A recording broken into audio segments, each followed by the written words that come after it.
We are talking about the business of fighting, and I'm joined by three men who know something about the business of fighting. Damon Lau of Round 5, Jesse Katz of Roots of Fighting, and from the Toronto Star, Morgan Campbell. And Damon, I want to talk to you first about building a brand. Right now, mixed martial arts, the hottest thing in the world. We see your product everywhere. How difficult is it to actually get your brand out there? You know, it's definitely a great challenge, because when you look at the sport of MMA, and specifically, you know, a brand like UFC, it's not becoming a mainstream thing, it is. And you have all these really big companies right now that are sort of stepping into the business, and they've, you know, been at it for quite a few years right now. You have major video game companies, major energy drink companies. If you want to sort of jump into this business, there's a lot of money on the table, but it's not a long-term investment. It's a big thing. You got to be ready for the long haul. And Jesse, you're very different than what we've seen from a number of different apparel companies. A lot of guys have flash, and we've seen a trend. Your trend isn't that. You're paying tribute to the history and the roots of martial arts. Why is that important to you?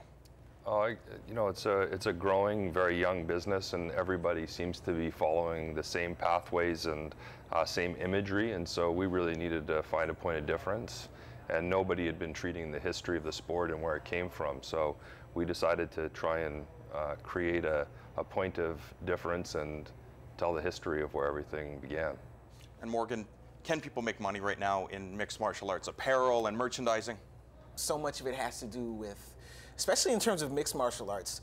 When you talk about mixed martial arts as a commercial enterprise, you're not really talking about mixed martial arts, you're talking about the UFC. It's just like, this would be just like saying, well, can you make money selling pro football in the United States? Yes, but it's smarter to align yourself with the NFL. So both of these guys have, you know, aligned themselves from a licensing standpoint with the UFC, and that's key, because no disrespect to Strikeforce, I don't know how much money you're going to make selling Strikeforce action figures, but aligning yourself with the juggernaut is key.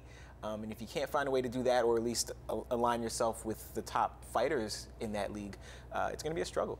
And what about trends? I mean, you have to be on board of trying to predict who's going to be big. One fight can really change it. Somebody gets knocked out, you've printed, or you've made how many action figures of a certain guy, he gets knocked out. Now nobody wants to see this guy. What are the difficulties when trying to anticipate the next big trend? Well, you know, the toughest thing with the sport of MMA, and again, working with a brand like the UFC, is, again, like you mentioned, one fight can mean the difference between winning or losing and selling and not. Especially for us in our business, we had to predict, you know, who we believe is going to be popular 9, 12 months ahead of time. So it is different than other sports, where in football, you know, you could be, you know, a winner one year, but then next year you have an entire season to lose. As opposed to MMA, it's really one night, one loss. And when you look at your philosophy, again, you're going back to the history. You're telling the story of Elio Gracie and Mike Tyson. And why is that important for these consumers to understand where the sport came from?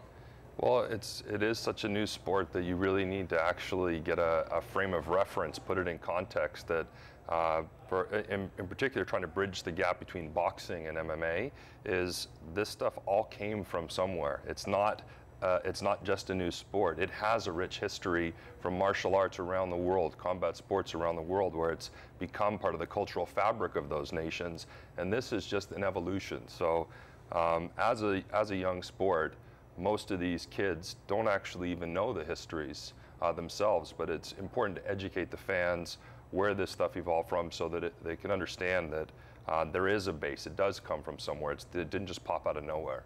If people know the history, will they become bigger consumers? Not necessarily. People who have an interest in history will become bigger consumers. And if they become bigger consumers, I don't know that it's directly related to selling the history, in the same way that I can sell a lot of rap records that are really profane, but I'd have a harder time selling records or selling books about African American linguistics. That's kind of two different things, even though one really informs the other. What sells is what sells. And if people happen to take an interest in the history, or if you can sell people on the history, that's good.